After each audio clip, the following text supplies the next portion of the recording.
Virgo, and welcome to your September 2025 tarot card reading. We are going to get started with an oracle card to get a sense of the energy we're moving into. Okay, fulfillment of wishes. Nine of Cups. I like that. That would be the Nine of Cups tarot card. Fulfillment of wishes. You can look forward to an uplifting, joyful, celebratory, right? It's so great. It's an achievement, right? And it's one that you've been working on for a while, that you've held close in your heart. You've been working on it. It sometimes took a back seat to other priorities in your life. Then you brought it back out, and you've really nurtured it along the way. And so when it is, when it arrives, when it's fulfilled, it brings so much joy and so much celebration. So I like that a lot for you. Let's see what else we can find out for you with some additional advice, comments, guidance with tarot. All right. Knight of Pentacles, the High Priestess, the Moon, and the Ace of Cups. Okay. Three of Wands. I can count. Three of Cups, there you are, celebrating a wish fulfilled.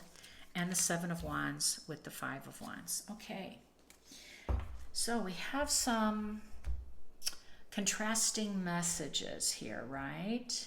But let's start off with the Knight of Pentacles. So the Knight of Pentacles moving in is of steady pace, moving in the direction toward that dream, toward your new goal, towards something that will provide some resources for you, some financial backing, some income, which is always good. So you have this, fulfillment of wish. And the Three of Wands is, that plan that has now been ruminating. Once this wish is fulfilled, you can move forward with your plan, is what I'm seeing here. And I like that because the Knight of Pentacles is along for that ride. It's like it's moving forward. It's moving toward, this plan. Now, the High Priestess coming in is super good, because the High Priestess, of course, is of Scorpio's energy, but it's a major arcana card, and she's really the most intuitive card in the tarot deck. She possesses some kind of magic, mystical magic.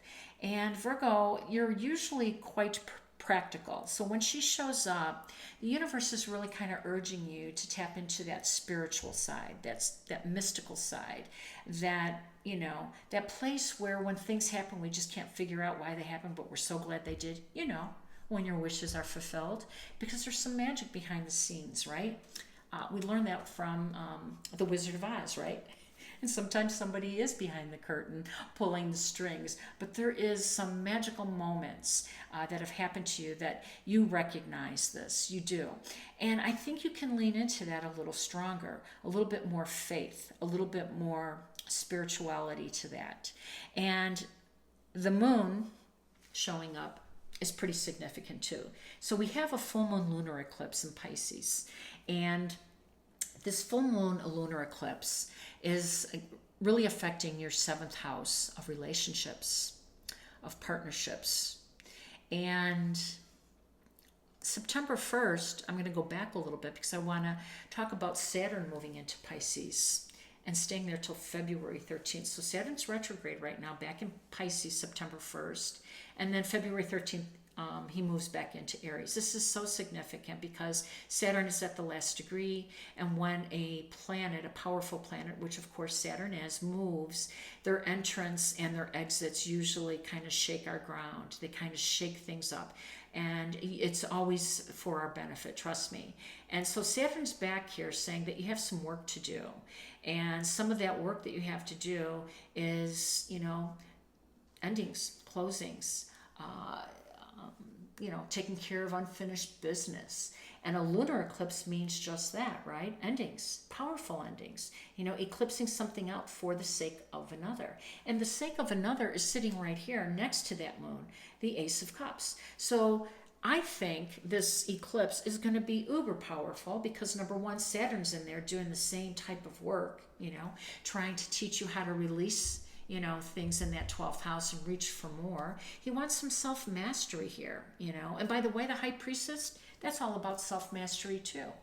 Taking the gifts that you have and really developing them and moving through life with them, which is faith, which is your intuition. So, combined with a lunar eclipse and Saturn, working in concert in the 12th house of closures and endings, closing out karmic relationships in particular, though, for you, because the 7th house is about relationships. And this is also in accordance to what's happening in Pisces with the North Node. Now, the other side of that is the South Node in your sign. So you understand what it means to release. The Three of Wands over here shows that you are kind of saying goodbye to, some shores. It's like you're leaving, some land here and you're going off to distant shores. You're moving on. You're releasing. You're moving ahead. That's all good. That's what you're meant to do. The South Node teaches us there's nothing left, no energy or experiences needed in a certain area. And for you, it is a certain relationship or relationships. Now, we know that the Three of Cups is really celebration. And the celebrating is coming, as I said, because you have a wish fulfilled, but it's also going to celebrate what you do when that wish is fulfilled, because that wish is going to take you to this next chapter. And I think that this uplifting celebration, joyful vibe, you're going to carry that through. You have to, because you've got some things up the road here for you. But let's talk about this for a little bit more. Now, the Three of Wands is the plans ahead, moving on from it.